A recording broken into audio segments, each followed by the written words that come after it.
Today I am comparing this Tamron 28-75 f2.8, a 3-year-old lens, to this 3-month-old Sigma 28-70 f2.8, a relative new release. This video is sponsored by Surfshark. So the Tamron 28-75 f2.8 is a very popular lens for folks who have a full-frame Sony mirrorless camera. In fact, since its release, this has been the most popular lens of all time. It is a relative bargain when you compare it to Sony's own 24-70 f2.8, which costs almost 3 times as much, and so you're getting, I would say, 95% of that lens's performance in a much more budget-conscious lens. Earlier this year, Sigma got into the f2.8 walk-around zoom lens game with this. This is the DG DN Contemporary 28-70 f2.8. And I've owned this lens for about 2 months. I bought it when it was released brand new,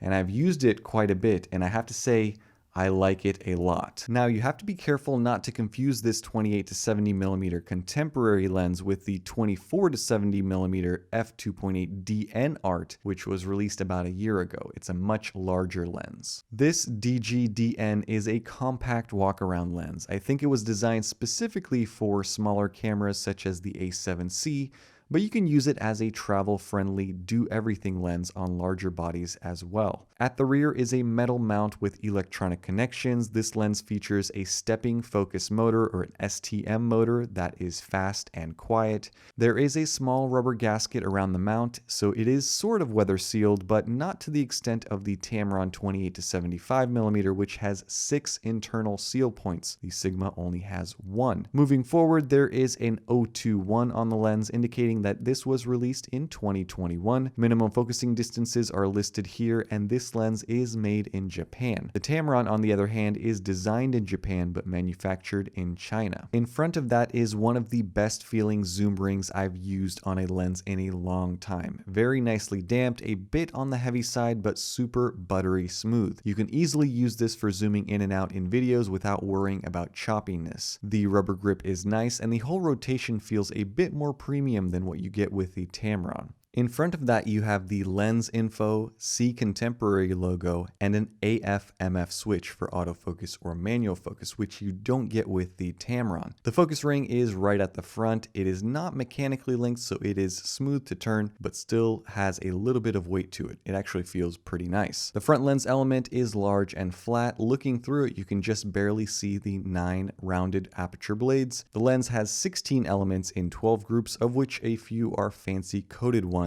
to reduce aberrations. The overall feel and construction of this lens is very good. It feels just as good as a Sony G series lens, very similar feeling to the 16-55 f2.8 G for APS-C cameras. Although the construction is mostly plastic and glass, it does not feel cheap. In fact, it feels a few steps more premium than the Tamron 28-75. It also is a little bit shorter than the Tamron and weighs a few grams less. Mounted on my A7C, you can see that it makes for a pretty nice little package. This is a great one lens solution if you are traveling with a full frame camera and you really just want to go minimalist. So this lens looks great, it feels great in the hand, and its performance, well, let's just say that I am switching from the Tamron over to the Sigma. And speaking of switching, I also recently switched VPNs over to Surfshark. Surfshark is a fast and easy to use VPN. For those who don't know, a VPN is a virtual private network, which gives you online privacy and anonymity by encrypting all of the data that you send and receive from the internet. This is especially important if you are traveling, going on vacation, and planning on using unsecured Wi-Fi networks. Or if you're like Janessa and you log into every unsecured Wi-Fi network in every coffee shop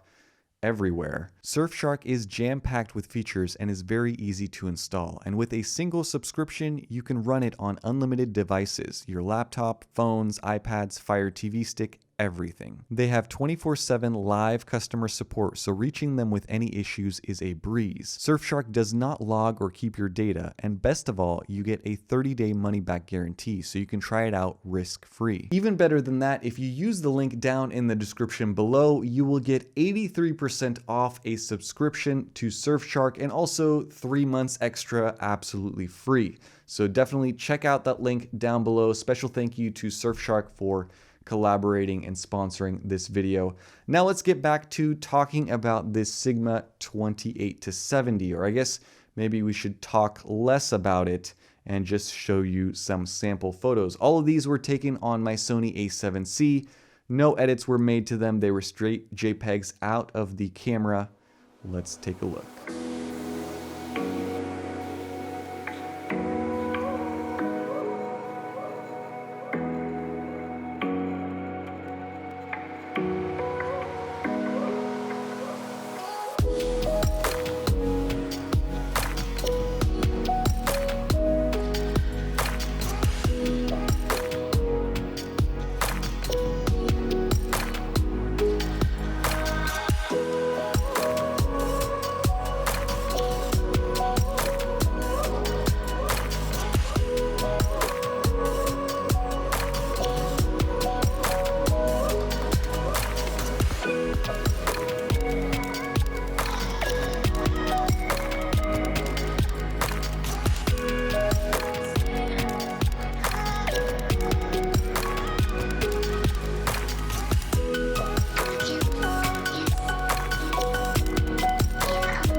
Alright, so the sample photos should give you a pretty good idea of this lens's performance. Wide open at f2.8, it was nice and sharp. You can easily blur the background to a bokeh-licious smoothness, especially at the more telephoto end. The camera corrects for distortion, so shots at 28mm, while they do have a lot of barrel distortion uncorrected, come out just fine with the built-in corrections on the camera. A little bit of vignetting is there, but it's not bad, and the chromatic aberrations are well controlled, as is flare. So all in all, I would say that this is a great performing lens. The question that most people probably have on their minds is, how does it compare to the most popular lens of all time, the Tamron 28-75? So I took both of these lenses out and I took a bunch of sample photos side by side, and let's take a look at those. At 70mm wide open, the Sigma is a touch sharper, but not by much. I would say they are within 1 or 2% of each other. The skin tones are a little bit nicer in my opinion on the Sigma. They're a little more natural looking. The bokeh is also a little bit smoother. You can see that especially in this second shot where the bokeh balls don't have much of an outline with the Sigma,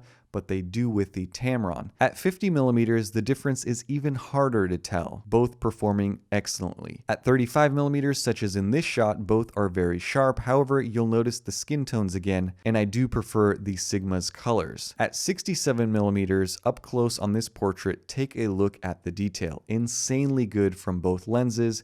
The Sigma just looks a little bit warmer. At 28mm and f8, you'll see that there is some chromatic aberration from both lenses. The Sigma's is a little bit better controlled, although I admit it's not by much. The Sigma does seem to shoot a little bit wider at 28mm than the Tamron's 28mm, although it is likely because the Sigma is a shorter lens. The corners are also darker at 28mm on the Sigma, as it has more vignetting and a touch more noticeable barrel distortion even with corrections on. The one area in which I noticed a larger difference is autofocus performance. The Sigma's autofocus is stellar. It locks onto the eyes quickly and accurately and silently.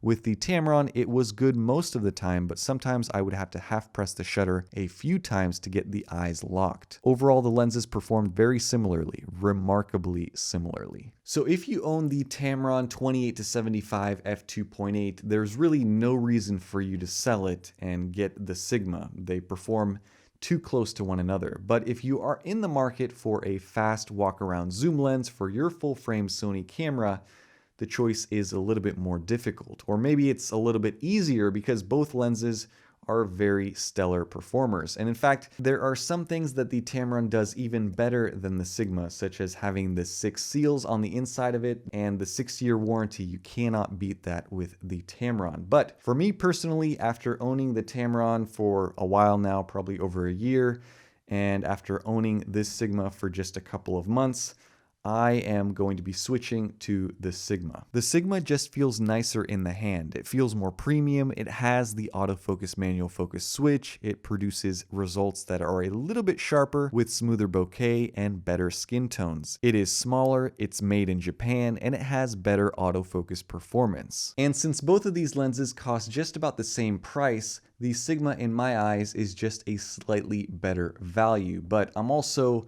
a bit of a Sigma fanboy. They've never sent me a lens to review, they've never paid me to say that, but they make some of my favorite lenses for APS-C mirrorless cameras for Sony. So I do like this one a little bit more. But let me know down in the comments which one of these two lenses you guys prefer, or if you were given the option to get one of them for free, which one of these two you would pick. That is going to be it for my review of this lens. I hope you guys enjoyed it and you learned something. As always, thank you so much for all of your likes, all of your comments, and your support. Stay tuned for more, and have a nice day. Bye-bye.